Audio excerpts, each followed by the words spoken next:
안녕하세요. 건강오름 김군입니다. 지난 10년간 60대 이상 성인에게 가장 인기 있는 농식품으로 블루베리가 1위를 차지했습니다. 특히 냉동 블루베리의 경우 사계절 내내 먹을 수 있고 가격도 싸며 안토시아닌 농도도 높아 많은 사람들이 즐겨 먹고 있는데요. 하지만 이런 블루베리도 어떤 사람이 먹느냐에 따라 우리 몸에 약이 될 수도 있고 반대로 독이 되는 경우도 있습니다. 그래서 오늘은 블루베리 섭취에 주의가 필요한 3가지 유형의 사람들과 블루베리를 가장 건강하게 먹는 한 가지 방법도 알아보겠습니다.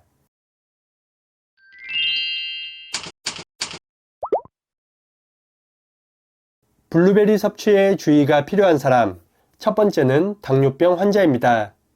블루베리에 풍부한 각종 항산화 성분들은 활성산소를 제거하고 혈당 강화에도 도움을 줍니다.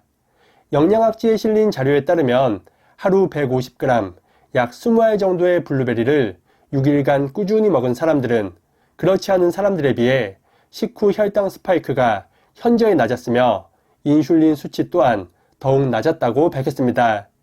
이는 블루베리의 꾸준한 섭취가 인슐린 민감성을 높이고 체내 포도당 증가를 조절하여 혈당의 상승을 억제했기 때문입니다.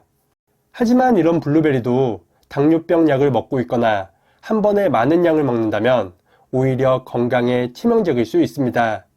평소 당뇨병으로 인해 혈당 강화제를 먹고 있는 사람이 블루베리를 같이 먹는다면 블루베리와 약이 이중으로 혈당을 떨어뜨려 저혈당의 위험을 높입니다. 또한 약을 먹지 않더라도 블루베리를 너무 많이 먹을 경우 혈당 수치가 정상 수치보다 더 낮아질 수 있어 과섭취에 주의가 필요합니다. 그렇지 않고 블루베리와 약의 섭취로 저혈당 상태가 지속된다면 온몸이 떨리고 피로감이 심해지며 눈 건강에 치명적일 수도 있습니다. 뉴욕 주립대학 등의 연구에 따르면 급격한 저혈당이 오랜 시간 지속될 경우 노화와 관련한 망막 기능 상실 위험이 높아지며 심할 경우 실명에 이를 수도 있다고 밝혔습니다. 망막은 대사가 가장 활발한 조직 중 하나로 그 기능을 유지하기 위해 일정한 당을 공급해야 하기 때문입니다. 따라서 평소 당뇨병으로 인해 혈당 강화제를 먹고 있거나 혈당 조절에 어려움이 있는 분들이라면 담당 의사와 상담을 통해 섭취 여부를 결정하는 것이 좋겠습니다. 두 번째는 혈액 희석제 복용입니다. 와파린과 같은 혈액 희석제나 클로피도그레이와 같은 항혈소판제를 복용 중이라면 블루베리 섭취에 주의가 필요합니다.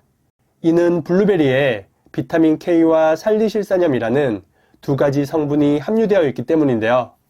먼저 비타민 K는 혈액의 응고를 돕는 특징이 있으며 살리실사염은 혈액을 희석하는 반대의 특징이 있습니다. 때문에 건강한 사람이 블루베리를 섭취하면 2가지 성분이 서로 중화되어 특별한 영향을 미치지 않습니다. 하지만 평소에 위와 같은 약물과 블루베리를 같이 먹는다면 약의 효과를 더욱 증폭시켜 건강에 악영향을 줄 수도 있습니다. 혈액이 너무 묽으면 상처로 인한 출혈이 잘 멈추지 않고 빈혈이나 두통과 같은 증상들이 나타날 수 있습니다. 반대로 혈액이 너무 걸쭉하면 혈액이 쉽게 응고되고 혈전 생성의 위험을 높여 동맥경화와 같은 건강에 치명적인 영향을 줄 수 있습니다. 따라서 블루베리가 몸에 좋다고 해서 무조건 드시기보다는 자신의 건강 상태에 따라 잘 확인하고 드시기 바랍니다. 세 번째는 알레르기 반응입니다. 평소 아스피린에 알레르기 반응이 있는 사람이라면 블루베리의 섭취는 피하는 것이 좋습니다. 이는 앞에서 말씀드렸던 블루베리의 살리실사염 때문인데요. 블루베리 100g에는 27.6mg의 풍부한 살리실사염이 함유되어 있습니다. 살리실사염은 의약품의 원료로 사용되기도 하며 통증과 열을 완화시켜주어 진통제와 해열제로 활용됩니다. 하지만 이 성분이 알레르기 반응을 일으키면 천식과 발진 또는 복통을 유발하여 건강에 악영향을 미칩니다. 때문에 평소 아스피린에 알레르기 반응이 있다면 블루베리의 섭취는 피하는 것이 좋겠습니다. 염증 억제에 효과적인 블루베리 섭취 방법입니다. 블루베리의 대표 성분인 안토시아닌은 강력한 항산화제로 혈관 염증 완화에 도움을 줍니다. 이 성분은 혈관 보호는 물론 고혈압과 고지혈증 등 각종 심혈관 질환 예방에도 효과적인데요. 블루베리의 안토시아닌 함량은 100g당 487mg으로 딸기의 23배, 포도의 4배에 달하는 양입니다. 미국 농업연구청의 자료에 따르면 블루베리의 안토시아닌 성분이 염증으로 손상된 세포를 보호하고 비타민 C와 함께 체내 산화 스트레스를 감소시켜 염증 억제에 도움을 준다고 밝혔습니다. 이렇게 염증 완화에 좋은 블루베리를 먹을 때 같이 넣으면 그 효능을 더욱 높이는 식재료가 있습니다. 바로 방울토마토입니다. 방울토마토에는 라이코펜과 토마토 사포닌이 풍부해 혈압 안정과 혈관 염증 완화에 도움을 줍니다. 일반 토마토보다 방울토마토를 넣는 이유는 이 두 가지 성분이 방울토마토의 최대 5배까지 더 풍부하기 때문입니다. 또한 방울토마토에 함유된 펙틴과 일부 단백질 성분은 블루베리의 안토시아닌의 흡수율을 높여 그 효능을 극대화할 수 있습니다. 블루베리는 냉동이나 생과 모두 상관없으며 블루베리 한 컵에 방울토마토 10개 정도를 넣어주고 하루 한 잔씩 갈아서 마시는 것이 좋습니다. 마시기 전에 올리브유나 견과류를 넣어 같이 드신다면 지용성인 라이코펜의 체내 흡수율을 4배까지 올릴 수 있으니 같이 넣어서 드시는 것도 좋겠습니다. 간혹 주스를 마시면 혈당을 급격하게 상승시킨다고 하여 섭취를 피하는 분들이 계신데요.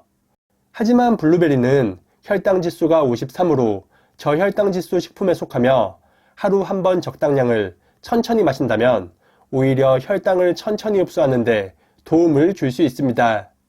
블루베리와 방울토마토로 혈관을 더 깨끗하고 건강하게 지키시기 바랍니다.